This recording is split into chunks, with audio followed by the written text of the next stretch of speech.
So dreadful. It was here. Okay. Hodge. Okay. Mendes. I see you. Pulley. Roten. Sledge. Suara is here. Syracuse. Thank you. Toombs. So. Van Rees. There she is. Virtue. I have 1, 2, 3, 4, 5, 6, 7, 8, 9, 10. Should I count Drawful? Should I count Drawful? Let's do 10 right now. Well, I do. Okay. All right, that will be 10. We have a quorum. So I'm going to start off by reading the items on the consent agenda.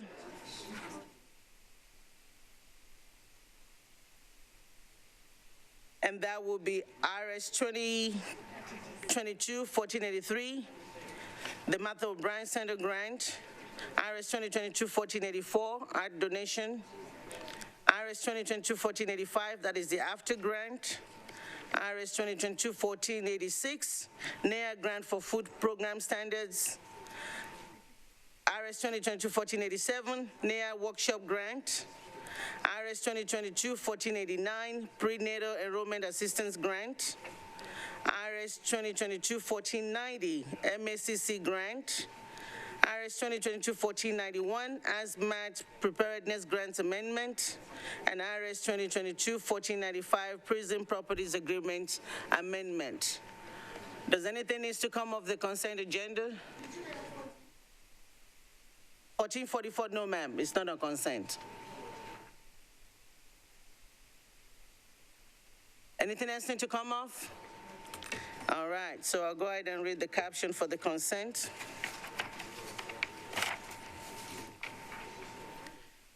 RS 2022-1483, Allen West Suara, appropriate grant funds from the Martha O'Brien Center's Tennessee Opportunity Pilot Planning Grant to the Metropolitan Action Commission to formalize the parties' relationship while collaborating on services, strategies, and support for families with children that meet Tennessee's low-income guidelines. RS 2022-1484, Allen Bradford Welch, approves an art donation acceptance agreement between Kevin Crumbo and the Metro Nashville Arts Commission. RS 2022-1485, Allen Bradford Welch and Suara, approves Amendment 1 to an in-kind grant from Americans for the Arts to the Metropolitan Nashville Arts Commission to implement a diversity in arts leadership internship program to provide technical assistance to help establish a summer internship program. RS 2022-1486, Allen Evans and Welsh, approves a grant from the National Environmental Health Association to the Metropolitan Board of Health for the Food Protection Services Division of the Metro Health Department to complete a self-assessment of 9 retail food program standards of the Food and Drug Administration. RS 2022-1487 approves a grant from the National Allen Evans and Welch, approves a grant from the National Environmental Health Association to the Metro Board of Health to provide funding for the Food Protection Services Division to attend a NEA-sponsored self-assessment and verification audit workshop. RS 2022-1489, Allen Evans Welch and Suara, approves Amendment 1 to a presumptive eligibility services grants from the Tennessee Department of Health to the Metro Board of Health to provide prenatal presumptive eligibility program enrollment assistance to pregnant women with 10K and cover kids applications. RS 2022-1419, Allen Evans, Bradford, and Suara, approves a grant from the Friends of Metro Animal Care and Control to the Metro Board of Health to provide funding for various programs for shelter animals. I believe the last one, RS 2022-1491, Allen and Evans, approves Amendment 1 to a grant from the Tennessee Emergency Management Agency to the Metro Office of Emergency Management to provide resources to procure items, training, and/or equipment for hazardous materials preparedness. And I think there's one more, that is RS 2022-1495. Allen and Young approves an amendment to an agreement between the Metropolitan Department of Water and Sewage Services and Prison Properties to extend the term of the agreements for a period of 1 year. And those are the consent agenda. Anything else need to come off? All right, seeing none, can I have a motion to approve the consent agenda? Thank you. Second? Moved and seconded. Any further discussion? All right, all those in favor say aye. Any opposition? Any abstention? All right, you recommend approval. Thank you. Now let's go to items of consent. The first one is RS 2022-1444, Parker Allen Toombs and others, authorizes a grant not to exceed $1 million from the Bonds Fund for Affordable Housing to Pathway Lending for the express purpose of providing weatherization, assistance, and energy efficiency improvements to housing units owned by qualified low-income individuals and families. Can I have a motion, please? Second? All right. Councilmember Toombs. Oh, it is Parker. Any discussion?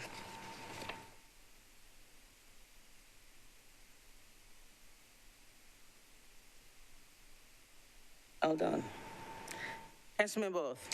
Yes, thank you, Madam Chair. I'm still concerned about this. I've been asking some questions to get a better understanding, and I guess my whole concern about this is the fact that I carried the power of change legislation with NES that was specifically done for weatherization. So I'm trying to understand the connection of the Barnes Fund and Pathway Lending doing weatherization when we already got a fund set aside where our constituents are putting money, contributing money for weatherization. Now we're going to take more money that comes from Metro and put it towards the weatherization. So it kind of, to me, dilutes my whole effort with the legislation. And then, I was wondering if there was going to be indirect cost given to Pathway Lending, which it is at 9.5%. So right off the bat of this $1 million, they're going to get $95,000. And I'm wondering if this $1 million that's given to them could be used to help with some other affordable housing or some rental assistance or something associated with that. Because the housing that they're going to weatherize is not going to, all 450 homes are not going to be done in 2022. So I just have concerns, and I'm not sure. I don't know when Pathway Lending got in the business of weatherization, but it concerns me, and I think we need to have more questions answered as it relates to this, and I don't see how it connects, and it concerns me. And I first want to thank Ashley Brown, who has been very helpful in answering these questions. She's given me a lot of information, but the ultimate thing still doesn't really answer the questions of why and what TVA is doing and how it connects with Pathway Lending and how they're using that in the Bonds Fund. All of that, and the money is still coming from our constituency, but a select group are the ones that's going to hopefully, I guess, benefit from it. And I also found out from NES that they are projected to get $2 million from Power of Change this year. Wow. All right, Ms. Brown. Now you need to tell me which table. Is that the one for Brown? Yes. Thank you, Vice Chair, and thank you so much for your questions, Councilmember Hurt. I know that we've had some back and forth in talking about this, and I really respect your fiduciary responsibility to make sure that these funds are stewarded in a responsible manner. Of course, I'm only going to speak to the perspective of the Housing Trust Fund Commission, who sets the priorities of how they grant those funds. I'll leave TVA and Pathway to kind of discuss with you a little bit further about their particular partnership. It is a different partnership structure than Barnes has granted in the past because they are involving subcontractors. The only good part of that with the Pathway admin costs, which are lower than we have a requirement for in Barnes, which is 20% of it is a developer fee cap for all Barnes projects. So they are coming in lower than the cap in the actual requirements of our grant policies. However, their admin costs do also go to oversight of who is actually receiving those funds and then reporting back to Barnes. I will speak from the perspective of Barnes as well, and I know the vice chair can also answer some of this because she's on my commission, but it is also really difficult to fund rehabilitation very specifically because there are only 2 organizations that Barnes has ever funded to do rehab in the nonprofit space particularly. So we've actually declined the TVA application once before for reasons that you're describing. We were confused about the subcontracting aspect of it and as well as the technicalities of what was actually being done in those homes. They came back with a better application in part due to their partnership with Pathway. They got a different partner to actually write the application with them, which I think helped their overall score, which they did score much higher this time around, which is why it made it to our final review round this time. They also, specifically the types of weatherization that they're undertaking, we often see in the rehab space. So things like the HVAC unit, some of the actual insulation needs, some of that, but they are also working with our other nonprofit partners that we do fund through the Barnes Fund to do rehab in case there's any scope of work that really goes beyond those weatherization needs. Their needs assessment did say that they have about 44,000 households within Nashville, Davidson County that actually need this type of weatherization under the 80% AMI, which we just had a really lively discussion about what AMI means here. But those are low-income homeowners living in those homes who are often income restricted just based on their restricted income, especially for folks that are retired and only have so much money coming in. So they don't have the type of funding to actually go and get these improvements done to their home without some kind of nonprofit partner coming in and doing that work for free. This is one of the only grants that we have that actually doesn't have a lien requirement because the TVA Uplift program doesn't do the lien requirement. So we actually contractually obligated them to only spending $5,000 of Barnes funds per home, which means that very little is actually going into the home from the Barnes perspective, but they're able to match that with TVA dollars to actually do the full scope of work that they're talking about. I know I've kind of spoke ad nauseum about the project overall, but I'm only here to defend the Housing Trust Funds Commission vote to award this and not necessarily the merit or quality other than the application we received. Thank you. Thank you. But you know what I would like to see, Madam Chair, is some of those neighborhood organizations get the kind of money that's going to be going to Pathway Lending to help build the capacity within those communities because many of them deal directly with the residents there. You know, the new level CDCs or the 15th Avenue Baptist CDCs, they don't have the opportunities to do this. And when we're talking about Metro's money, and I look at Pathway Lending, I know they're a nonprofit, but they're also Southeast Financial, which is a financial institution, and they're doing business as Pathway Lending. And I would rather see that money invested in the community and allow a community organization that's truly working on the grounds with people have an opportunity to utilize these funds and help them build capacity and make sure that they are keeping it within that community. And that's the concern that I have. And especially when I say right off the bat, they're going to get 9.5%, which of course it is less than what they typically, require, but they can afford to do that. An institution like Southeast Financial or Pathway Lending. And I'm really not trying to, shed any negativity on Pathway Lending because they do what they do and they do it very well. But I also would like to see some equitable distribution and giving others that opportunity to serve the community when you're utilizing Metro funds. Thank you, Councilmember. Ms. Brown, if you can speak to, if you remember, we did pass a bill that talks about using some of the Barnes fund for capacity building and making sure that smaller non-for-profits are in this area. Can you just speak briefly to in terms of what the commission is doing in that area to address Councilmember Hutt's concern? Yeah, absolutely. And I really am grateful to you, of course, for carrying that legislation that commits the Barnes Fund specifically to a 20% allocation to our small organization fund or pool. That really does help build some of those capacity. It's not a capacity building program, but it does often help our developers, especially our first-time developers, with 1-2 developments to get under their belt to really prepare them to have bigger asks.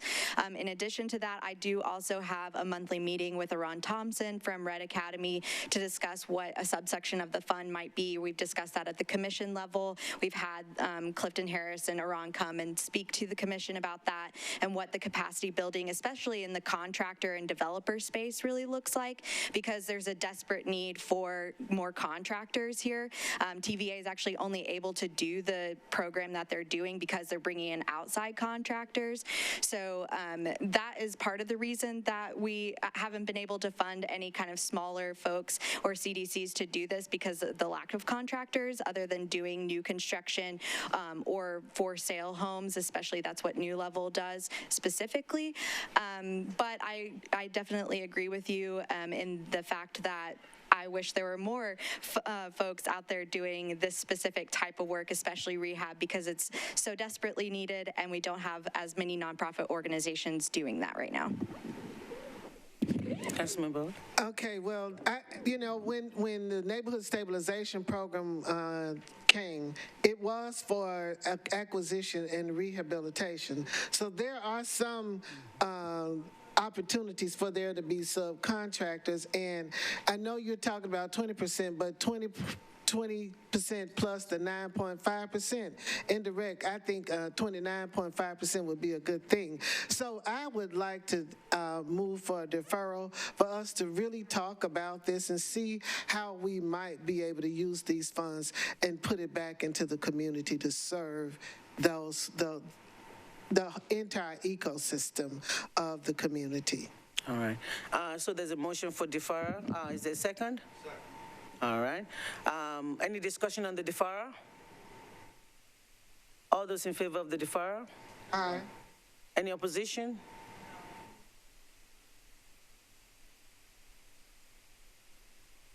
Okay, I need to have hands up on that one.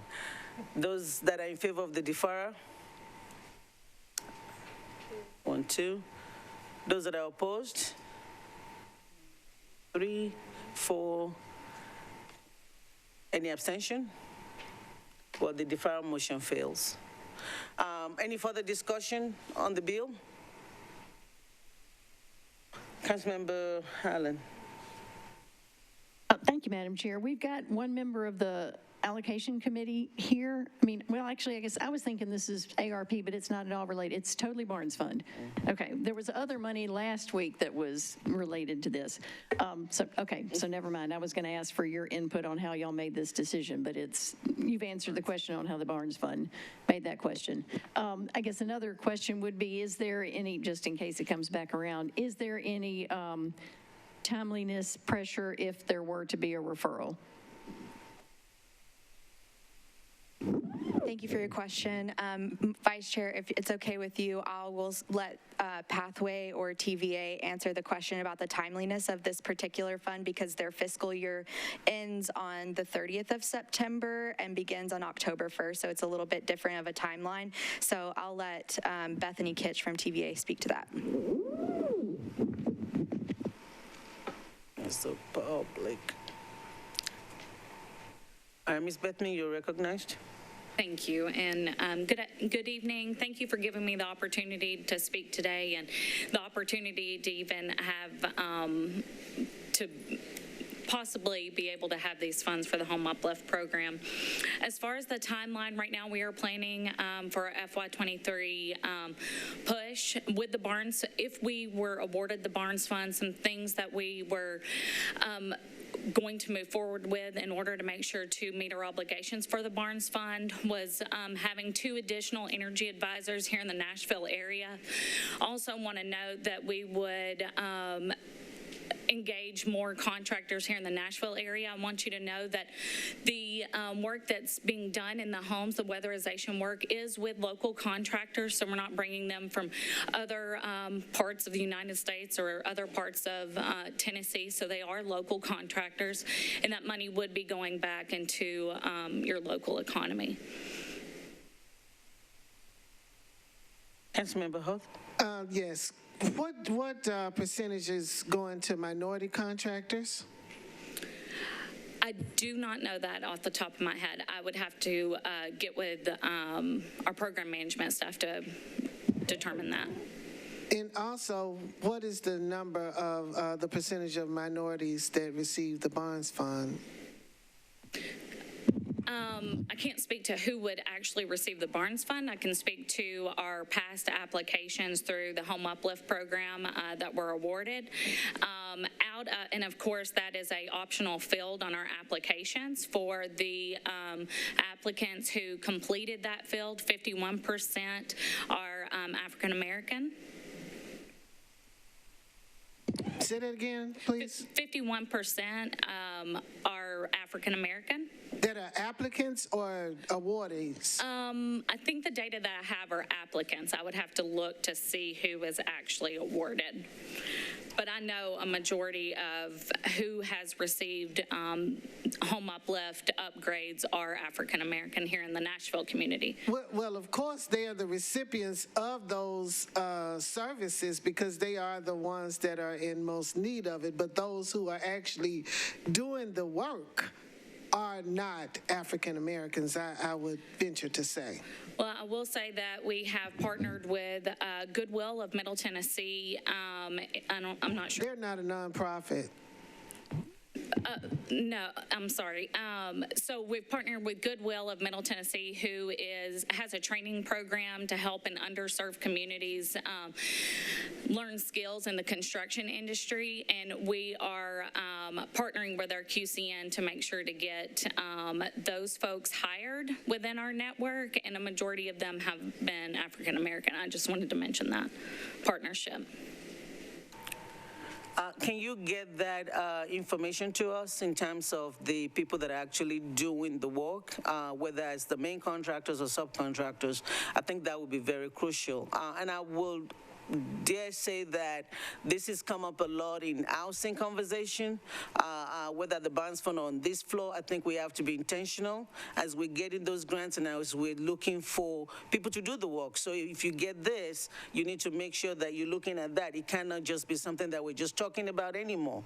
We would need those data to make sure that there is a Nashville for all and we're including everybody. That's what Councilmember Hurt is trying to get to. So if you can get us that data, I think that would be great. And then if you can get us the one from Barnes Fund, I think that would be good. And I will say that as we continue, let's just be intentional about how we're awarding contracts and the work that we're doing. Thank you so much. Thank you, Chair, and I agree. Oh, Councilmember. This is my last statement. The only way we're going to be able to change that is that we're going to have to stop awarding the contracts. As long as we continue to award the contracts, we can talk it all day long. But if we continue to give it to them, there's no incentive or no penalty for them not giving it. So we're going to continue to see the same numbers as we always have. They say you're going to get what you always got if you continue to do what you always done. Thank you, Councilmember. Any further discussion?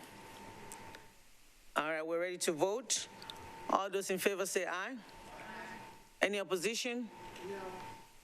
No. Any abstention? All right, you recommend approval.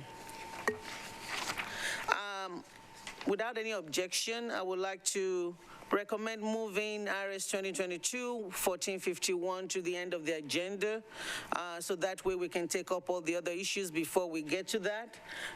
And we're also looking, I think RS 2022-1452 is not on your agenda.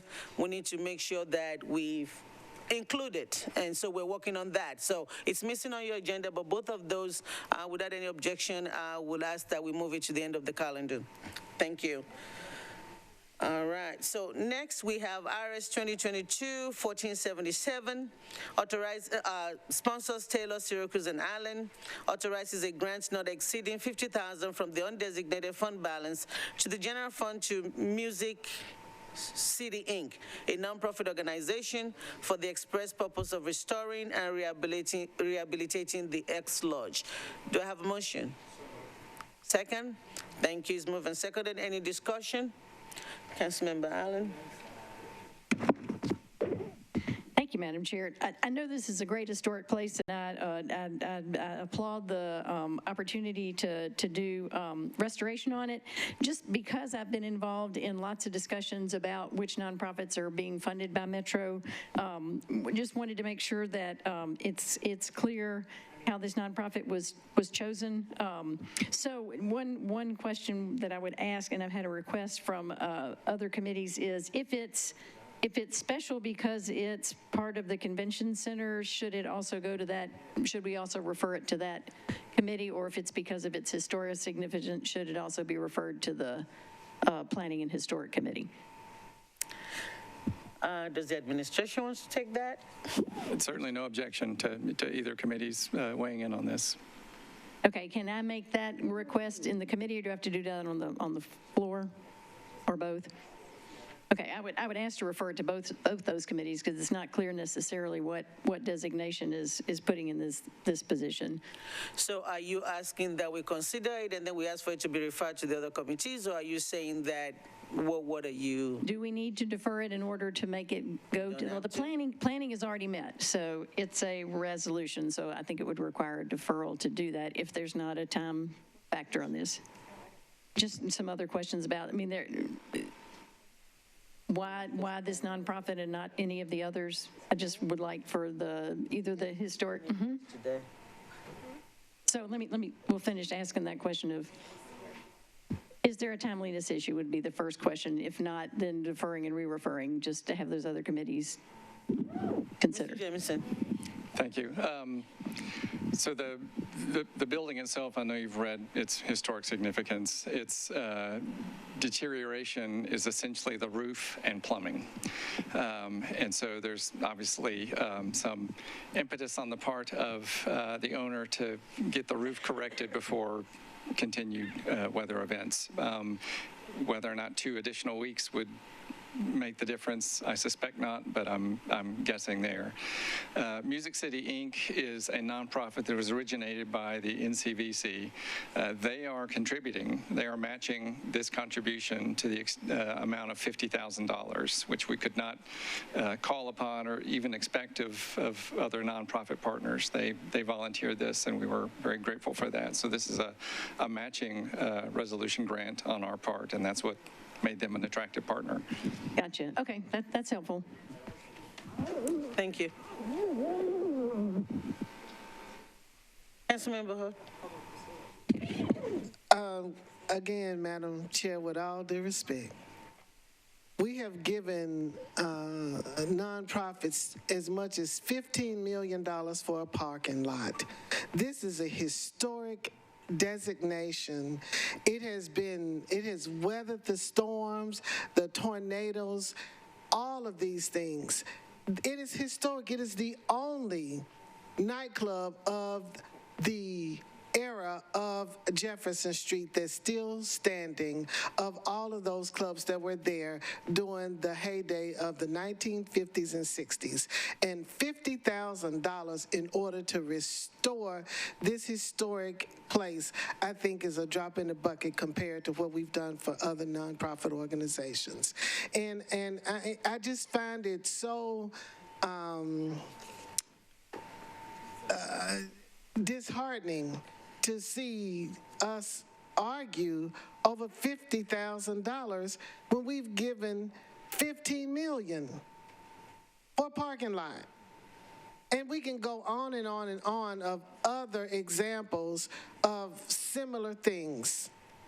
I mean, at least on this one, trying to help restore a historic location, I think the administration got it right. And I encourage my colleagues to support it. Thank you. Any other discussion? All right, seeing none, we're ready to vote. Councilmember Taylor. Thank you. As a sponsor, I just want to be clear. Thank you. I'm not on this committee, just to make sure that we're not referring or referring this to an additional committee with your vote that you're going to have in this committee. Well, that was never moved, so. Okay, thank you. I ask for your support on this. Thank you. Right, it was never moved. Right, it was never moved. So, all right. Figure out what the convention. But we never have that motion. Okay.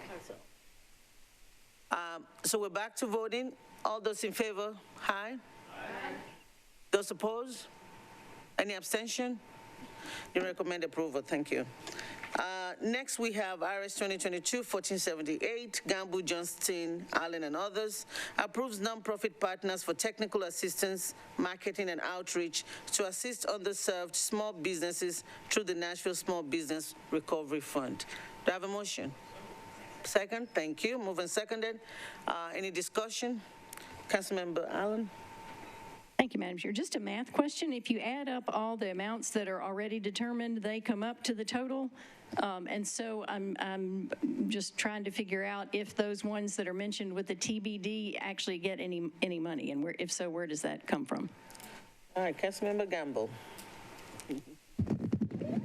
Thank you, Chair, and thank you, Councilmember Allen, for that question. Director Pogue is here. I'll let him answer that, and then if I could, I would like to add to the discussion after he answers that question. Thank you. All right. Director Pogue, you are recognized. Good evening. I'm Courtney Poe, the Director of Economic and Community Development for Nashville. So, as part of the $20 million allocation for the Nashville Small Business Recovery Fund, $9 million was set aside for grants, $9 million was set aside for loans under the management of Pathway Lending, and $2 million was set aside for technical assistance, marketing, and outreach for up to 10 nonprofit organizations. As of now, we have a number of nonprofits that have provided all the required documentation according to the Department of Finance, which entails looking at giving matters to make sure they're an actual nonprofit, make sure they're incorporated in the state of Tennessee, and they have the actual financial documentation being an audit or a financial review. And so there's $200,000 for 4 entities, up to $50,000, which we are still waiting on financial reviews from. So at a later date, once those organizations submit their financial reviews, we will bring back a subsequent ordinance or resolution to approve those entities for this program. So in the sake of timing, because we would like to roll this program out to really make sure, one, we are gearing it to supporting our small businesses here in Nashville, but also make sure we're going to gear it towards supporting organizations historically have not been served with our small business funding. So timing is of the essence. Thank you. Councilmember Gamble. Thank you. And just to clarify, I think the question was the total amount on the attachment comes up to $2 million rather, with the to be determined not listed. Those are additional $50,000 grants. So those additional 3, 4 $50,000 grants that we're waiting on the documentation for those organizations before we can award them. Are they calculated in this $2 million figure? It doesn't look like it. A TBD, and there's $200,000 that was set aside for organizations to, once they submit the documentation, they can come back and we'll put it into another resolution. If they don't come back, we'll find some additional organizations, go back to the whole committee process, the COVID-19 committee, get your approval there, bring it back to this body and back to council. So Right, thank you for that clarification on the process. I guess just for the council members to understand, the to be determined is the amount has been set at $50,000. We're just waiting on the documentation before we can administer those funds. And if I can, go on and speak to the resolution. If you recall, several weeks ago, the Metro Council, the ARP committee recommended the allocation of $20 million for the Nashville Small Business Recovery Fund to assist small businesses that continue to struggle as a result of the pandemic and the shutdown that we had. With the CARES funding, we allocated, I believe it was $3 million for small business relief. As you can imagine, that was during the height of the pandemic. That money went fast. Although we were able to serve, we put a set aside of 30% of that funding going to minority businesses. And even though we met the mark of 32% of minority businesses, there were still many other minority businesses, particularly in the North Nashville area, as well as in the Southeast area, that for whatever reason did not get that support from that funding. So this time around, we wanted to make sure, first of all, that we had more funding to allocate, and second of all, that we partnered with community organizations that are on the ground, that are serving these small businesses, helping them with resources that they need, and could make sure that to get them to the table for this round of funding. And so we've selected these 10, there was a request for proposals that Mr. Director Pogue and his office coordinated. Proposals were received, they were graded, and funding was allocated based on those proposals. And the committee recommends approval of these proposals and the use of the $2 million to ensure that we are meeting our benchmarks and making sure that businesses all over Nashville are being served by this Nashville Small Business Recovery Fund. Thank you. Thank you. Any further discussion? Councilmember, yes, ma'am. Thank you, Madam Chair. This one, I am so happy, and I really want to thank Councilmember Gamble because she has been a soldier. And I want to thank the committee because they have listened to me over and over and over and over and over and over and over and over again. And I'm grateful for them working so very hard. And I also want to thank Director Pogue for his hard work on this as well. I really do appreciate the listening ear and then turning it into something tangible for these nonprofit organizations. And hallelujah. Thank you. All right, Councilmember Gamble. Thank you. I just also wanted to add thank you so much, Councilmember Hurt and Councilmember Toombs, for helping with this small business relief fund. I did want to add that in addition to Pathway administering some grants and loans for this program, we are also partnering with the Metro Teachers Credit Union in North Nashville that will be administering the $5 million in North Nashville. So we were successful in making sure we spread out that allocation as well. So thank you for bringing that up. Thank you. Thank you, Dr. Pogue. Are any further discussion? All right, we're ready to vote. All those in favor say aye. Aye. Any opposition? Any abstention? All right, you recommend approval. Next, we have RS 2022-1479. Allen is the sponsor. Appropriates $20,099,000 from the General Fund Reserve Fund to the purchase of equipment and building repairs for various departments of Metro government. Do I have a motion? Second, all right. Properly moved and seconded. Any discussion? Councilmember Mendes. Oh. Sorry. I saw money, I saw your hand. Any discussion? All right, saying none. All those in favor? Any opposition? Any abstention? Recommend approval. Thank you. IRS 2022-1480 Allen appropriates to certain accounts for the benefit of the Administrative Department, Fire Department, Public Works Department, Social Services, Solid Waste, and Mediation Services in the amount of $14,007,600. Do I have a motion? Seconded? All right, it's moving seconded. Any discussion? All right, seeing none, all those in favor say aye. Any opposition?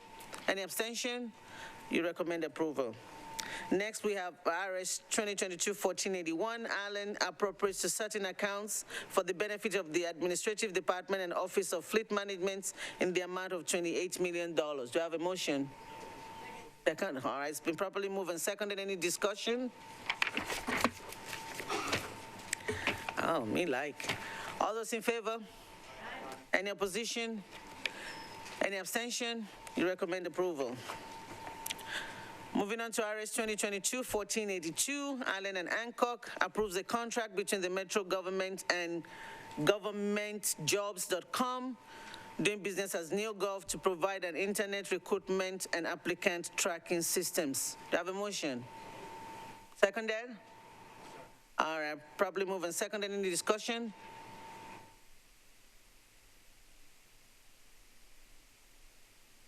All right, saying none, all those in favor? Any opposition? Any abstention? You recommend approval. All right, here's a consent. All right, we have IRS 2022-1488. Allen, Evans, and Welch approves a contract between the Metro Board of Health and Tennessee Department of Health to provide medical examiner investigation, postmortem examination, and consultations. Do I have a motion? Thank you. Probably moved and seconded. Any discussion? Hearing none. All those in favor?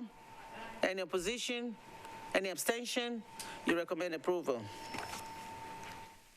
Next, we have IRS 2022-1492. Allen and Evans approves an intergovernmental agreement between Metro Nashville Police Department and Williamson County Centennial High School for extra duty police services. Do I have a motion?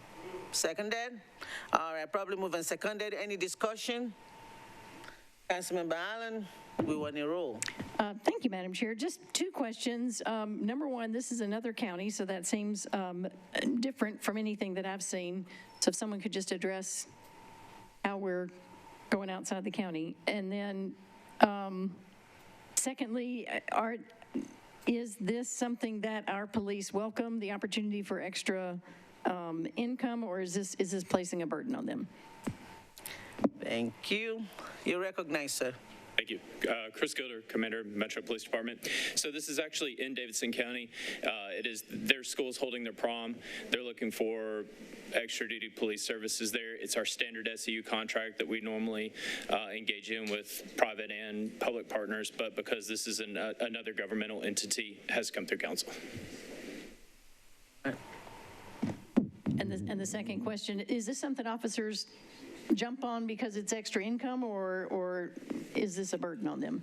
Oh, no, it's not a burden. This is a voluntary assignment. They sign up with our secondary employment unit and to work extra jobs. So it is something they volunteer for. All right. Thank you. Any further discussion? All right, hearing none. All those in favor? Those opposed? Any abstention? You recommend approval. All right, which one do I have next? Okay. IRS, item number 19, IRS 2022-1493, Allen and Evans approves an application for community-based traffic safety enforcement and education grants from the Tennessee Highway Safety Office to the Metro Nashville Police Department to continue the enhanced DUI enforcement initiative and targeting of distracted driving and seatbelt enforcement. Do I have a motion? Second? All right, properly moved and seconded. Is there any discussion? Hearing none, all those in favor? Any opposition? Any abstention? You recommend approval. Next is IRS 2022-1494, Justin Sepulveda and others appropriates $260,000 in American Rescue Plan Act funds from Fund 30216 to carry out the study proposed by Resolution 2021-927 to identify strategies to assist independent music venues in recovering from the impacts of COVID-19 and other acute stresses. Do I have a motion? Thank you. Properly moved and seconded. Is there any discussion? All right, hearing none. All those in favor? Any opposition? Any abstention? You recommend approval. Now, do we want to go to the one that we bumped before we do late items?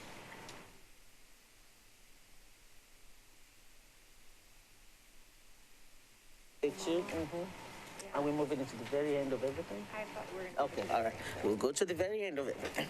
Thank you, ma'am. All right, next on the agenda is a late item, late resolution. Item 22 from O'Connor approves a Rebuilding American Infrastructure with Sustainability and Equality raise grant from the U.S. Department of Transportation to aid in the community outreach, planning, and design of the East Bank Boulevard project. Do I have a motion? Second, thank you. Properly moved and seconded. Any discussion? Councilmember Toombs.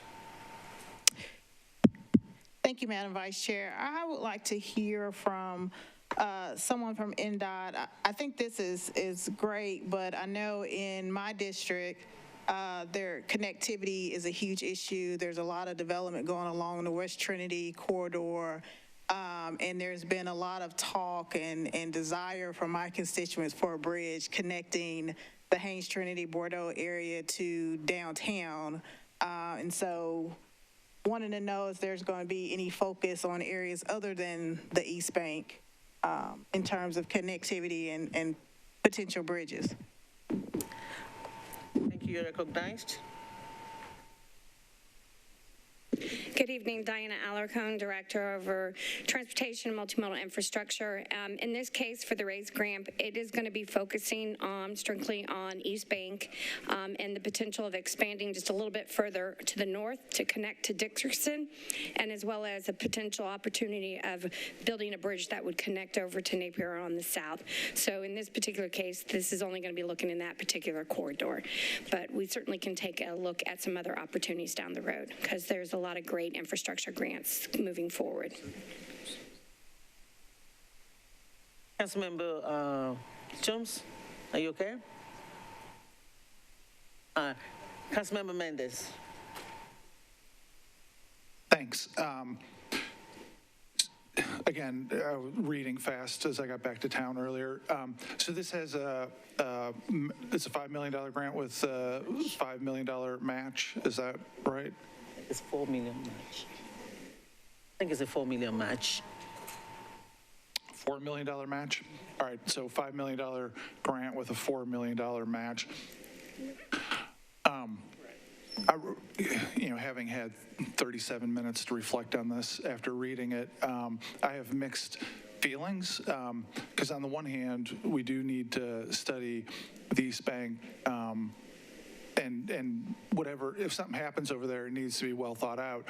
On the other hand, I've definitely heard the same thing that Councilmember Toombs has talked about. I've definitely heard that from residents north of the river in that direction. And I worry a little bit about the old getting slow boiled, slow cooked here, that if we go spend $4 million studying it, then we're sort of in for a penny, in for a pound, and then we get told a few months down the road, well, you already agreed that we should be looking into this. So, on the 37 minutes to think about it, knowing that there's other parts of town that have that are interested, knowing that this is limited to one particular direction. It's hard to get behind in a hurry. I gather there's time sensitivity again, otherwise we wouldn't be getting asked about it on a late filed. Mr. Jameson?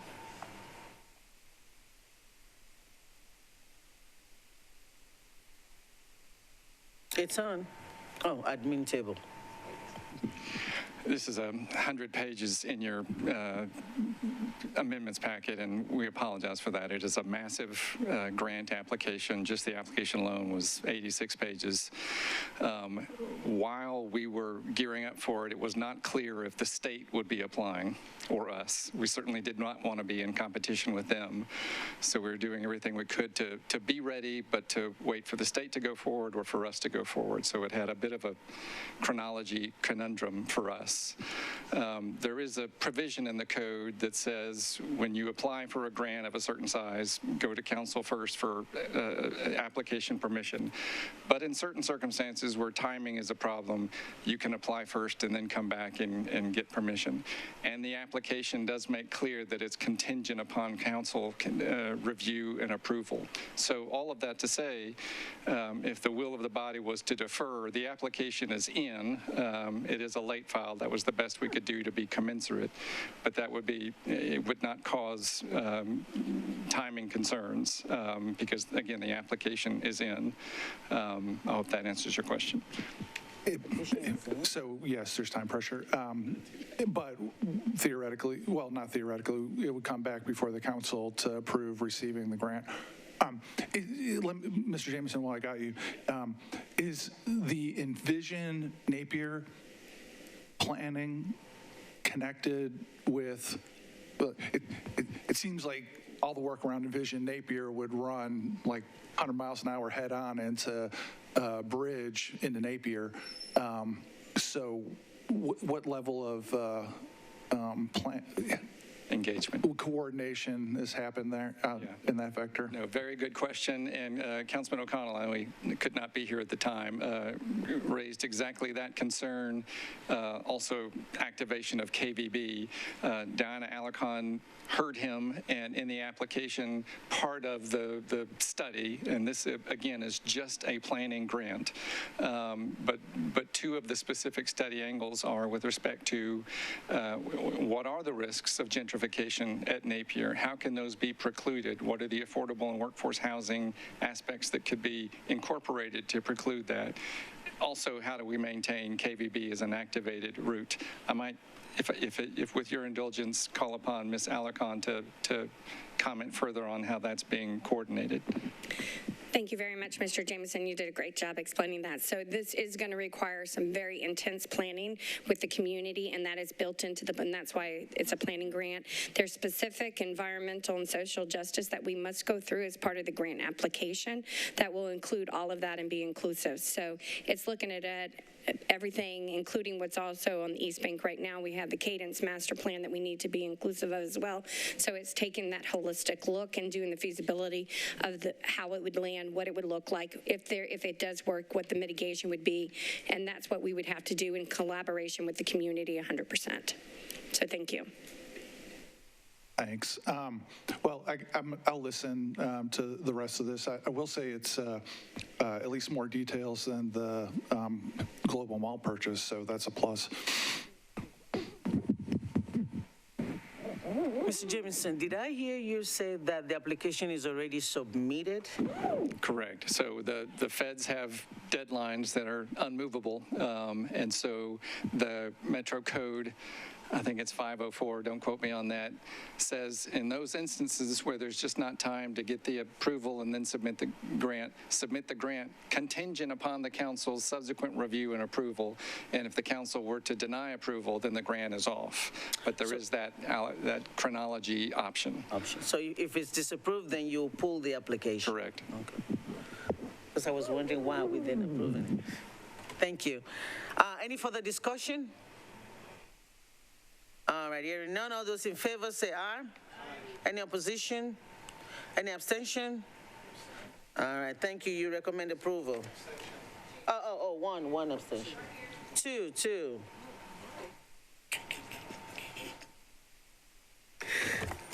No, I lost where I was. All right, we'll go on to bills on second reading. Bill 2022-1169. Benedict Allen and Withers approves a lease agreement between the Metro Board of Education and East End Prep. We have a letter to defer from the sponsor. All right. All those in favor, do we have to take a We have to vote on the deferral. All right, all those in favor of the deferral? Any opposition? Abstention? All right, defer. You recommend deferral. BL 2022-1170, Allen Sledge, Van Rees, and others, authorizes the Health and Education Facilities Board of the Metro Government to accept payments in lieu of ad valorem taxes from its leases operating mixed-income multifamily housing facilities, including housing for low and moderate income persons, and approving the program for determining qualifications and eligibility for such payments. Do I have a motion? Second? It's moved and seconded. Any discussion? Councilmember Mendes. This is 1170? 1170, yes, sir. All right, I know I sound like a broken record. The folks who are in the council now who get reelected, by the end of your next term, there's going to be some $30+ million per year coming out of the budget, never making it to the operating budget for the body to decide what to do. That's going to cover MDHA pilots, these pilots, the tree canopy thing we did recently, the historical structure thing we did recently. And I know there's at least one other idea kicking around, but between those four, by the time y'all get to the end of the next term, there's going to be some $30 million a year plus that you never appropriate, never shows up in the operating budget, you won't take a vote on it, and all those things are a great idea today, but the idea of making it more or less permanently not part of operating budget doesn't make sense to me. For that reason, I will be opposed to this. All right, any further discussion? Councilmember Allen. Thank you, Madam Chair. I applaud Councilmember Mendez for his consistency, and I think he raises important points about us being thoughtful, but when we ask people what is important, affordable housing is the #1 thing they say, and I'm afraid it's going to be that way for a number of years. So I believe this is an important priority for us. And also just wanted to point out that everyone should have on your desk a chart that shows sort of in a different format from the language in the program, what the different percentages are, and then also the back page of that shows the different area median incomes, just if you want to see what those numbers look like to try to have a better feeling for what this works. This wasn't a recommendation by the Affordable Housing Task Group that you and I both served on, and we hope that it is another tool in our tool chest that will help us move the needle on creating more options for housing affordability. So I ask for your support. Thank you. Thank you. Councilmember Benedict. Thank you, Chair. I'm not sure who was paying attention or not paying attention during the Affordable Housing Committee, but this is budget specific, and I have a development that this is something I've been looking at for the past year and a half with this development in District 7. It's currently 200 Section 8 units, so affordable but through HUD rather than the city, and the developer, the person who owns that land, is planning to create up to 750 market rate apartments, thereby displacing 200 or 195 families. I was looking up, rather than doing math on the fly, I was looking up what their current taxes are. They currently pay $119,000 in taxes, and that's based on 195 low-income units for buildings that are almost 50 years old. If they do develop this new 750 apartment complex, I don't yet know the value. I don't yet know the market, the idea of what it is, but it certainly is more than $119,000 worth of tax revenue. Let's hypothetically say it was $700,000 worth of tax revenue. That's a $520,000 increase in tax revenue for the city. If we were to give, let's say, a $300,000 abatement to require X number of units at X % AMI, so that we now have affordable units mixed in with market rate units, which is how we get people out of poverty, by the way, we still would have increased our property taxes by $220,000 in this instance. So rather than costing the city money, if we negotiate these deals in the right way, we can increase our tax base while also providing the affordable housing that the community is looking for. This is one example that I hope I'm able to achieve in District 7, and I hope it's something that we can replicate throughout the city. This tool will make that happen, will help make that happen in a way that that makes sense for all parties involved, including the developer, and again, including putting taxpayer dollars to use earning money for the city. So I hope this committee supports it, and I'll ask everybody tomorrow night too as well. Thank you, Chair. Councilmember Benedict, I think you said something about it would displace 195 people. Would you? Potentially. And so would the property now absorb the people that are being displaced? Is that part of the conversation? So, yeah, this is a side outside of this committee, absolutely, and I am glad to run you through. We've been working on this for a year and a half, and my goal is to make sure that the 219 kids that are there and the 126 MNPS enrolled students there are kept completely whole in addition to their families. So if you can pick up that, I know those student counts off the top of my head, we've been working diligently in the community to make sure that if there is anyone displaced, that they land softly, and preferably we could use a pilot agreement like this to ensure anyone who doesn't want to be displaced can stay. Because it is not my job, your job, the mayor's job, the developer's job to tell those families where their kids should go to school. It's up to those families to make that decision. A tool like this would help that decision be easier so that those residents can stay and remain District 7 constituents. Thank you. Thank you. And it's for the sake of the viewing audience, when we say words that can be picked up, I think it's good for us to clarify it, even if it's not within the conversation of this committee. I cannot just let that go, so thank you. Any further discussion? Hearing none, all those in favor? Any opposition? We have one. Any abstention? 2 noes. Everything is a no. Any abstention? All right, you recommend approval. Thank you. Now we go to our, BL 2022-1172. Allen approves a contract between the Metro government and CSS International, Inc. for consulting, development, implementation, and managed services for Hyperion, EPM Cloud, HCM Cloud, Out12, and Tilio software platforms. Do I have a motion? Thank you. It's probably moved and seconded. Any discussion? I do have a question. And I think it may have been answered, I'm not sure. Maybe I didn't read my email. Looking at the details, this will cost us about $30 million over 5 years for its support services. I guess my question is, are these software providers not providing consultation or customer services already, and why are we paying additional for those services?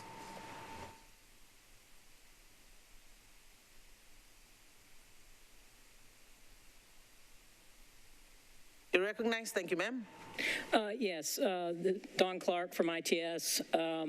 This is a 10-year contract, and there's consulting and support services, managed services. They're just annual recurring costs, and then there's as you saw in the kind of the table, I broke it down into all the different areas that we have kind of recurring annual support services, they're managed services, and then there's some just kind of estimated amounts for potential future projects. So it was kind of recurring and non-recurring. So this is, it has to be, we pay it every year. So that's over the 10 years that's the amount, the total amount.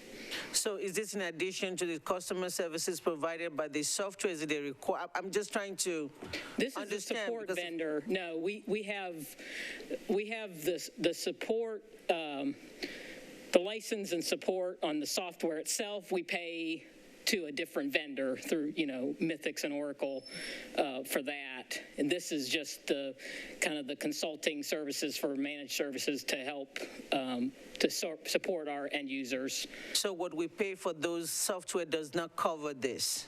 No, this is the consulting services, the managed services to assist with, the issues that arise or that kind of thing outside of, if it's a problem with the license itself or a bug, let's say, in the software, then that's covered by what we pay to Mythics and Oracle. Thank you. Mm-hmm. Any further discussion? There are none. All those in favor? Any opposition? Any abstention? You recommend approval. BL 2022-1173, Allen approves a master agreement between the Metro government and JP Morgan Chase Bank for purpose of stabilizing the net expenses incurred in the purchase of gasoline and other diesel fuel. I have a motion. Thank you. It's moved and seconded. Any discussion? Hearing none, all those in favor? Any opposition? Any abstention? Thank you. You recommend approval. BL 2022-1174, Allen approves a master agreement between the Metro government and Cargill, Inc. for the purpose of stabilizing, we should have taken it together, the net expenses incurred in the purchase of gasoline and or diesel fuel. Motion, thank you. Moved and seconded. Any discussion? Hearing none, all those in favor? Any opposition? Any abstention? Thank you. You recommend approval. BL 2022-1177, Harlan Withers and Young authorizes the Metro Department of Water and Sewage Services to enter into an agreement with Rock Block Flats, LLC, to provide improved public sanitary sewer service through the construction of an improved stormwater system. Thank you. It's moved and seconded. Any discussion? Hearing none, all those in favor? Any opposition? Any abstention? You recommend approval. And here's the last one before we go back, and that's BL 2022-1212, Toombs and Allen approves a participation agreement between the Metro Board of Parks and Recreation and CRPWP, Alta Metro Center owner, for trail-eld improvements at the Metro Center Levy Greenway. Do you have a motion? All right, moved and seconded. Is there any discussion? All those in favor? Any opposition? Any abstention? You recommend approval. Thank you all so much. We're going to go back to the two resolutions that we skipped, and that is, the first one is IRS 2022-1451, Styles, Porterfield, Allen, and others, approves two option agreements authorizing the purchase of properties comprising part of the Global Mall site. Do I have a motion? Seconded. All right, it's moved and seconded. Any discussion? Councilmember Mendez. Thanks.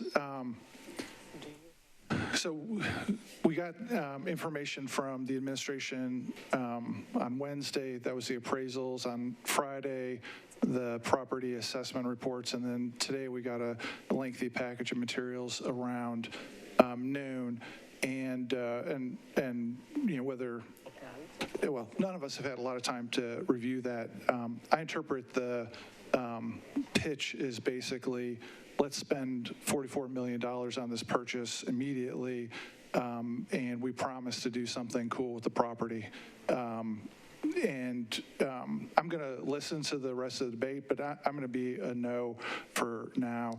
The open questions after as much review as I could get done since we got the materials, you know, I asked the question about why is Metro in the deal, and it fundamentally boils down to Vanderbilt doesn't want to be an owner, and so Metro is, and I'm not. It's not clear to me that that's a good enough reason. Also, as far as the lease terms, you know, the LOI is the same one that existed 2 weeks ago. It's fully, completely non-binding. There's a continuum of how binding lawyers can make a letter of intent, from pretty darn binding, we just have a couple things to iron out, to very, very non-binding. And this one pegs the needle on the non-binding end of the spectrum. The square footage is left to be negotiated. The number of parking spaces is left to be negotiated. The rent is left to be negotiated. The purchase option terms are left to be negotiated. A right of first refusal on any purchase sale to a third party is left to be negotiated later, and that is important because it undercuts the administration's assertion that because there's a great tenant, there's going to be higher value. Like, I agree that there's going to be higher value, but we don't have any information about to whose benefit is that value going to accrue. Depending on the terms that we don't know yet, maybe Vanderbilt gets the benefit of the higher value, or maybe Metro does. We just don't have any idea and are being told we're not going to have any idea because it's all still to be negotiated, and the letter of intent is as non-binding as a letter of intent is capable of being. Other thing we learned today, a couple weeks ago, it wasn't clear from the press release only whether the rent from Vanderbilt was going to cover the debt for both parcels or just one. The materials we got today said that it's expected that Vanderbilt's rent would cover the debt service for the property it will occupy, which means that the other parcel, we don't, apparently Metro will have to cover that cost. Other open items, for the parcel that Vanderbilt is going to occupy, an entity called Public Square LLC is going to make some profit on the deal. That's redacted out, and the materials we got today said we're not going to be told what they're making on the purchase. The materials we got today said that it could be expected that Metro could have up to $7.6 million per year of annual occupancy cost for the part that it'll retain. Of course, the number is completely unknown today, so it was up to $7.6 million. And then importantly, the appraisal and the property assessment report that we got last week on the building that Metro will retain indicates that there could be somewhere between $6 and $13 million of what the appraisal calls stabilization cost and what the property assessment report called build-out cost. But they both roughly aligned. The appraisal referred to a little more than $12 million, and the property assessment report indicated there was $6 to $13 million in expected cost to finish the build-out for the part that Metro will retain. So in addition to the purchase price, it looks like under both reports supplied to us toward the end of last week, there's maybe $10 million or more to make the building fully usable. With all of these open questions, I mean, this is absolutely, we're approving $44 million of spending, but there's nothing concrete whatsoever about how it's getting paid for. And I appreciate all the hard work, especially Councilmember Stiles has put into the programming yet to come for the facility. But then we get down to like we're just buying real estate, telling the citizens, well, we'll figure it out later, how to pay for it, who's going to pay for it, what the costs are, who's going to pay for the build out for the part that Metro retains. And I know channeling the prior occupant of this seat, there's about a 0% chance he would have voted for it when he was in the council. So for now, unfortunately, I'm going to listen, but unless I hear something that changes my mind, I'm going to be a no for this evening. Thank you. Thank you. Any further discussion? Councilmember Roten, you're recognized. Thank you, Madam Chair. I was curious, Mr. Jameson, do we have an idea of the square footage? I know we know the square footage over Hickory Hollow Mall, but do we have an idea of the exact square footage or about the exact square footage that Metro plans to occupy this building? Thank you.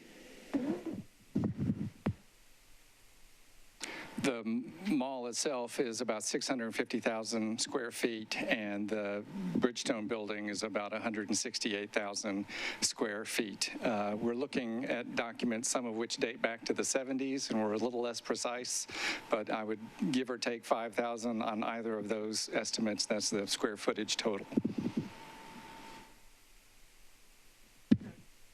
I'm sorry. Any further discussion? Councilmember Benedict. Thank you, Chair. Again, for entertaining my questions as I'm not on this committee. I do have a couple of questions as I read through the follow-up that we received today. First is the debt per capita. It looks like this is going to cost Nashvillians $4.52. Is that an annual number? And then secondly, and could somebody help me clarify how to explain that number to taxpayers as far as, per person?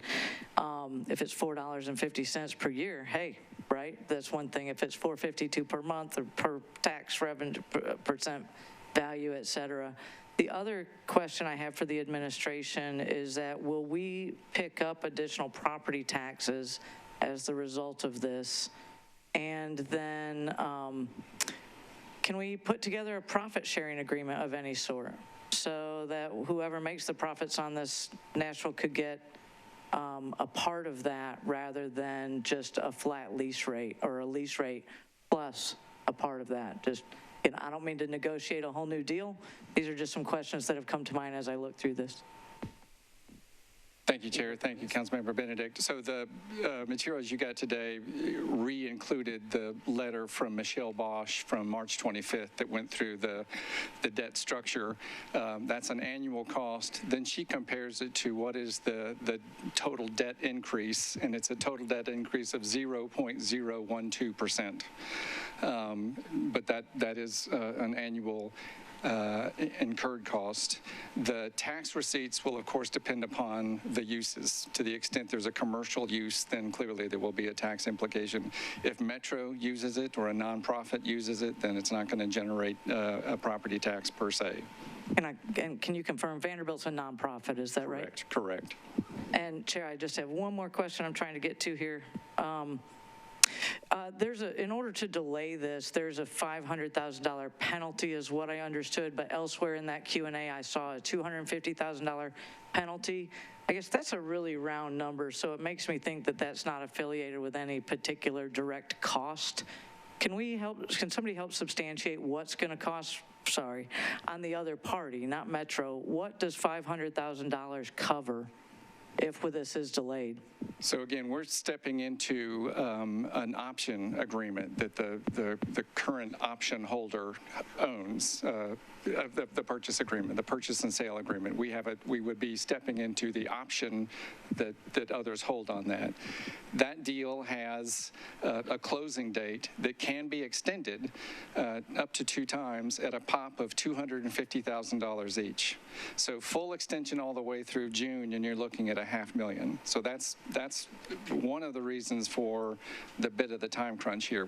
We're stepping into those terms. We did not negotiate those ourselves, and that's why I thoroughly, trust me, I understand what it's like to get a volume of material like this, and that is a recurring problem that we just have. At the end of this month, the council will get a budget book that's probably 800 pages, and you know that you have 2 months to address it.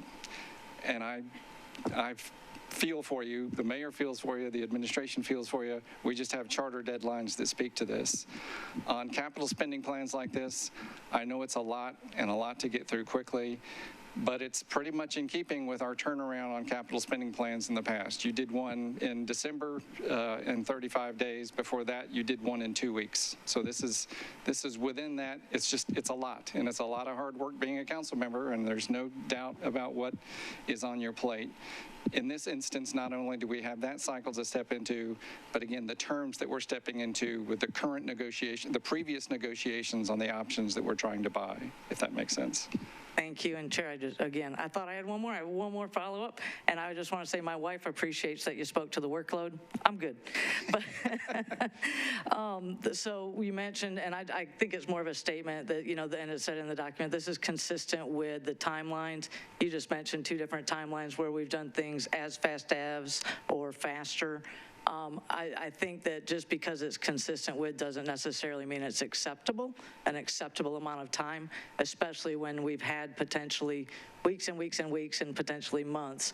And then my final ask would be, could we renegotiate, please, and you may or may not be able to answer today, but could we renegotiate that penalty as we assume this contract such that we don't incur such a waste of, $250,000 per 30 days, quarter, I'm guessing per 30, 45 days, something in that range.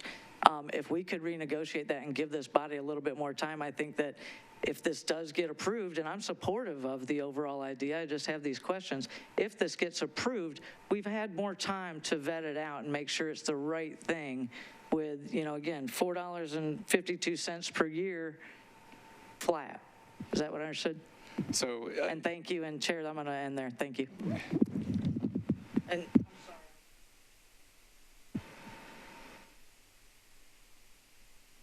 Mr. Jameson.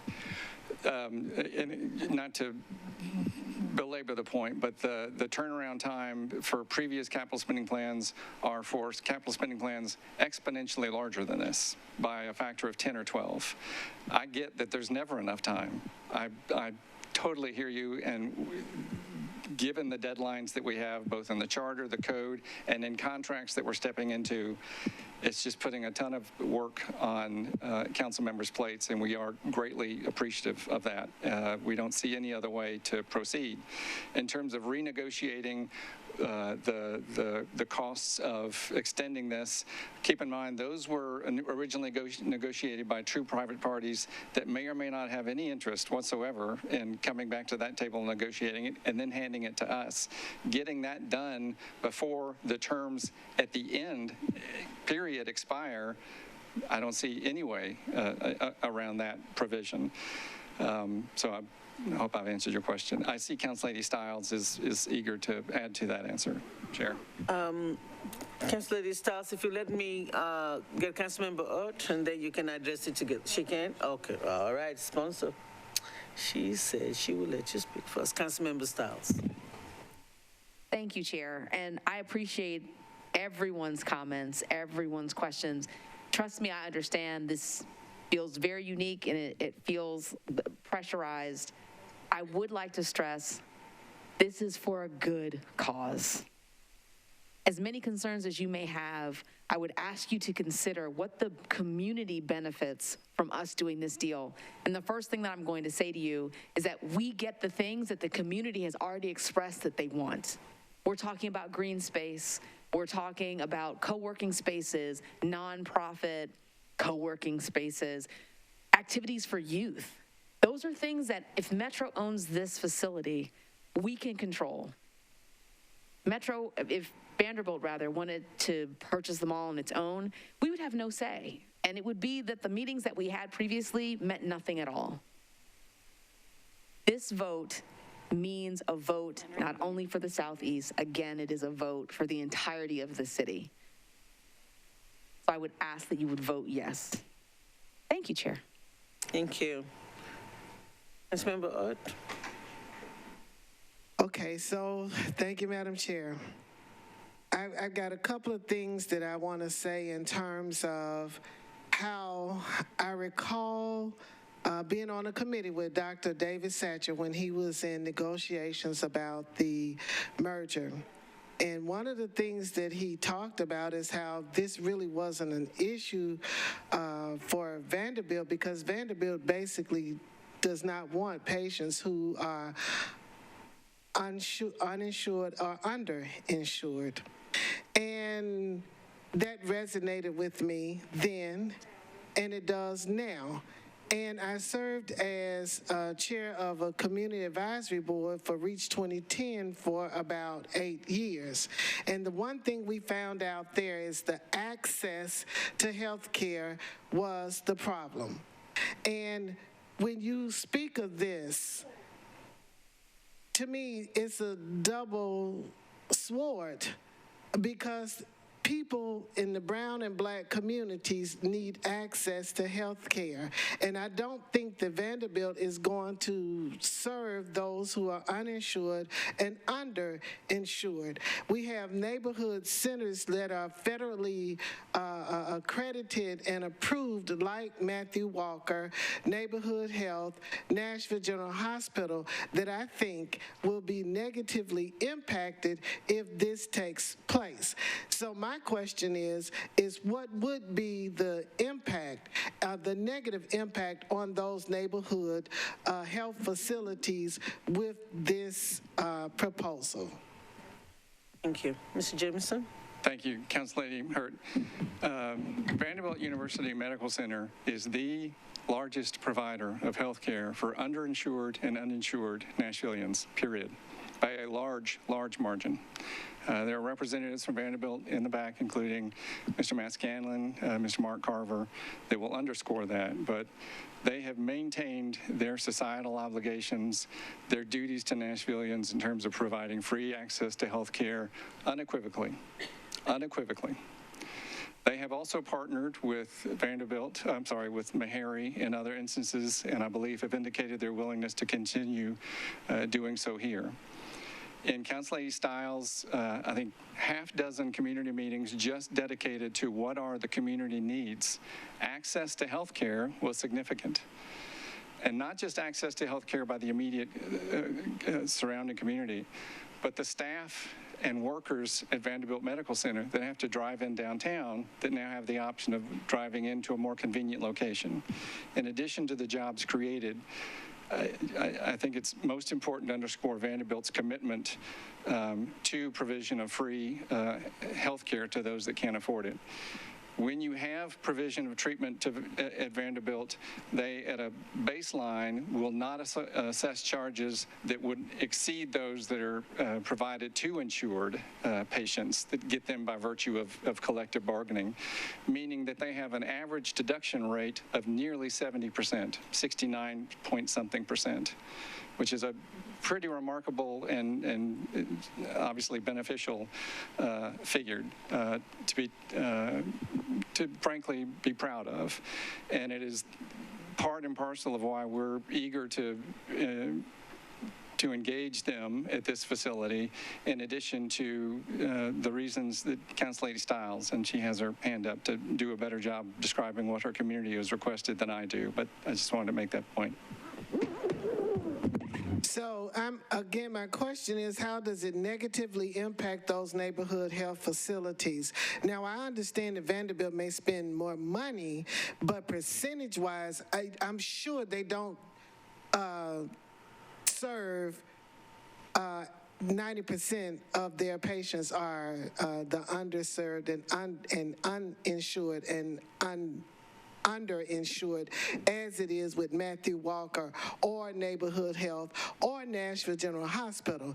I understand that they may spend more money on uninsured or underinsured, but if you look at the percentages of who they actually serve, I think you will find a disparity there.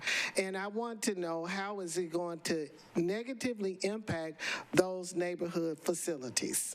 So in 2020 alone, in terms of the degree, what percentage is involved, Vanderbilt provided $167,754,256 in uncompensated care. So if that service were not available, that would be borne by the other neighborhood facilities to which Nashvillians would have no other place to turn to but Vanderbilt. That is the leading example in Tennessee, not just Nashville, but in Tennessee. So without that asset there, that would have to be taken up by the other providers for uninsured and underinsured care. Specifically, what those entities have expressed in terms of any negative impact, we've not heard any. TennCare wouldn't take care of that Nashville General may receive or Matthew Walker would receive? The TennCare that Vanderbilt may not? Speak to that in regards to TennCare, what Nashville General and those other neighborhood facilities receive from TennCare, because they receive those funds from TennCare, whereas Vanderbilt, doesn't utilize them as much as they do private insurance. I may have to just ask if any Vanderbilt representative can provide that specific information, but I see Mr. Scanlon is rising. Hey, good evening. Matt Scanlon, I'm the Director of Government Affairs. I think that question is directed toward what amount of money those other entities receive from TennCare. The only point of that I think I can address is to say that Vanderbilt is actually the largest TennCare provider in the state, and certainly the largest TennCare provider here in Davidson County. So for an exact amount of how much that is, I'm happy to get back with you and give you that number, but I can't address how much those other organizations may get from TennCare. And so again, I guess I don't know if I'm not clear about what I'm asking, but in terms, Vanderbilt is huge. So when you talk about who they serve, how they serve, of course, is going to be larger when you talk about the number and when you talk about the dollar. But in terms of the percentage, based on who they serve and who the others serve, and also, do they take cash? Can someone come with cash and offer and get services from Vanderbilt? I just want to know what the impact is going to be on the smaller neighborhood facilities that provide care for the brown and black communities.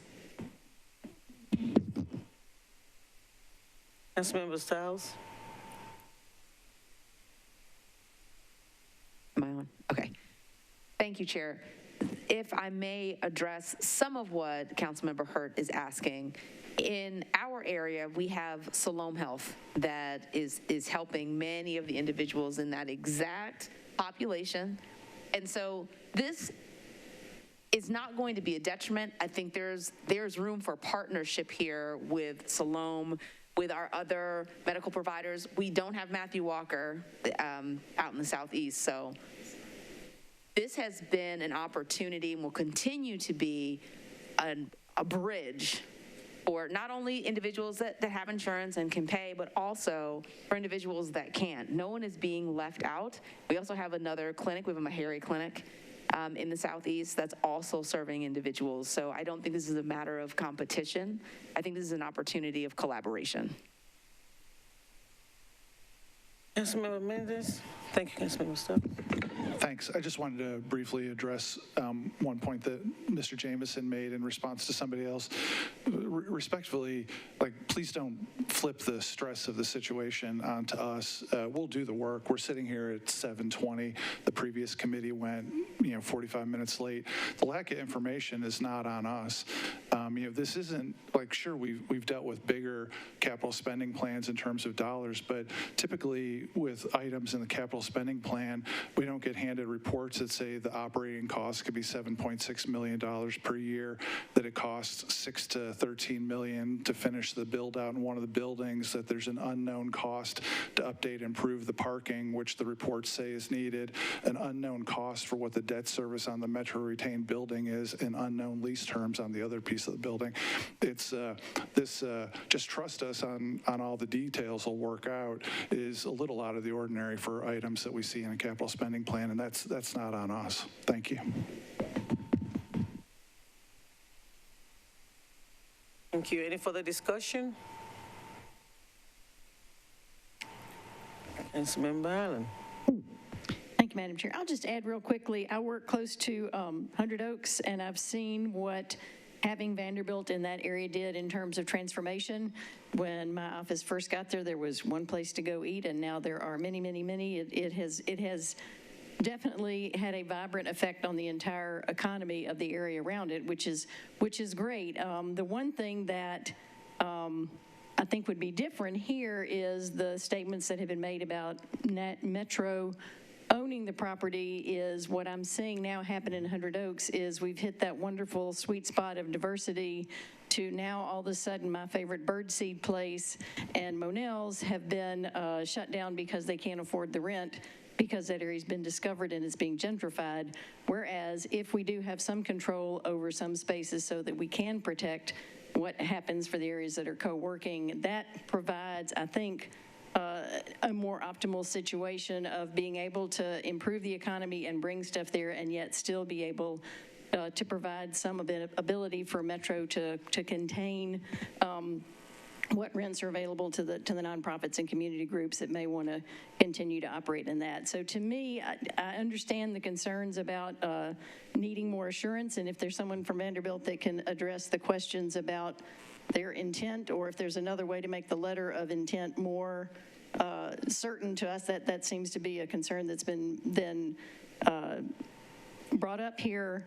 But in terms of the effect on the neighborhood area, I applaud Councilmember Stiles on finding the way to put those two pieces together that will both provide economic activity without gentrifying and displacing the very businesses that we're working to thrive. So if there's anyone that can address the uncertainty on the letter of intent, I would welcome that information. You're recognized. Hi, Matt Scanlon again from Vanderbilt. I can certainly address the notion that we are very excited to be out here and talking about going out to the Global Mall. This is a site that needs additional health care, and in fact, during the pandemic, we did a lot of metrics all around Nashville about who was receiving care and who wasn't. And we actually opened a few pop-up clinics out in this area because they weren't getting information about testing, they weren't getting vaccination information. It was one of the commitments that we made to that community. It's also one of the things that makes us excited to be out here in the Southeast and have the opportunity to open additional clinics there. And I want to say we're very proud at Vanderbilt of our record for caring for all Nashvillians. We're very proud of the fact that one of our core missions is to take care of all Nashvillians and to make sure that we're providing care all across the city. And so, we are committed to working toward a binding lease agreement with Metro. As we're in the process of doing that now. We've had meetings with them to discuss what the provisions of that are. I don't know that we're going to get to a binding agreement, at least surely until Metro actually owns the property. But we're committed to doing that. And I think expressions of that commitment have been made by our CEO when he stood up at the press conference for this potential arrangement and announced that, in fact, we were going to come out to the Global Crossings Mall. So we're excited to come. We're excited to get this completed, and we thank all of you for your support. Thank you. If I may ask, I know that there's been conversation about Vanderbilt's commitment to at least having a lease payment that will cover the debt associated with the space. There was a question earlier on about the renovations to the property that is contingent upon your due diligence and that you were going to cover that. So are you committed to, if after looking at it and you find more stuff more than what we have, is Vanderbilt committed to that as well? That was a question asked earlier, and I just wanted to put that out there. Yes. I mean, I think we are committed to doing the repairs necessary to make this mall working medical space, and we will take care of that end of the transaction for sure. And the last question from me, in the LOI that I looked at, there is a statement in there about Metro having the option to put a federally qualified health center in some of the space that they occupied. Is that something that Vanderbilt is open to, that would not be seen as a competition? Oh, no, absolutely not. We wouldn't consider that competition at all. Likewise, we wouldn't necessarily consider it to be competition for some of the other clinics that the councilwoman mentioned earlier to operate in that area. So that's fine. Thank you. Thank you. Councilmember Mendez. Thanks. I appreciate Mr. Scanlon being here, and none of my comments are meant to in any way, shape, or form criticize Vanderbilt or what their goals are, but people speak through documents that they sign, and the letter of intent, and this goes to what's binding and what's not. The letter of intent says, this LOI is non-binding and is subject to the execution and delivery by the parties hereto of a mutually acceptable lease in each party's sole discretion, other than is expressly set forth above, until such time as a definitive lease is mutually created. Neither party shall have any binding obligation or liability in connection with the matters set forth herein. And remember that the LOI has, for rent, it literally says we'll negotiate rent later. For amount of space, it says we'll negotiate. It sets out a target goal and says we'll figure it out later. For parking spaces, it says we'll figure it out later. For right of first refusal, we'll figure it out later. For a purchase option, we'll figure it out later.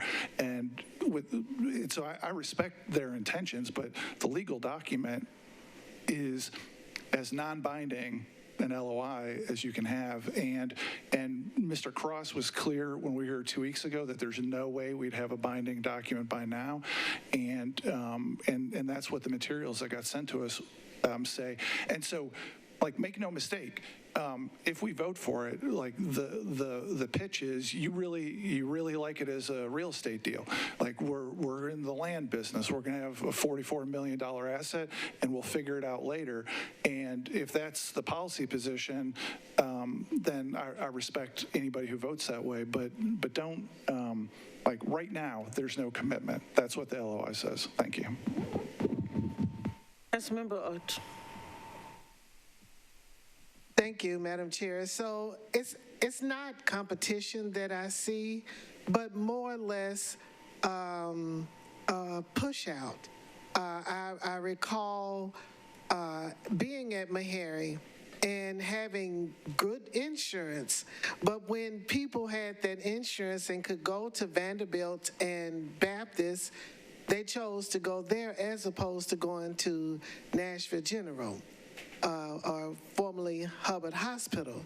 So if you have a Vanderbilt out there, then the Salome clinics that you have there, they're not going to, it's the Mercedes of the hospitals. There's no competition. It's no choice. So eventually they're not going to be able to necessarily compete, if you will. So it's not that Vanderbilt competes with them, but it's just going to push the small dogs out because they are the big dogs sitting on the hill. All right, thank you. If there's no further discussion, we're ready to vote. All those in favor say aye. Those opposed? Any abstention? All right, you recommend approval. Thank you all for your patience. We have one more. The vote is 9 in favor, 1 against, 1 abstention. Oh, we lost some people? 7 in favor. 7 in favor, 1 no, 1 abstention. All right, here's the last one. RS 2022-1452, and sponsors Allen. A resolution determining to issue general obligation bonds of the Metro Government of Nashville and Davidson County in an aggregate principal amount not to exceed $46 million. Do I have a motion? Second? It's moved and seconded. Is there any discussion? Oh, hearing none. All those in favor? Any opposition? No. 1 no. Any abstention? All right, you recommend approval. Thank you all. That's the end of our agenda. The Budget and Finance Committee meeting is now adjourned.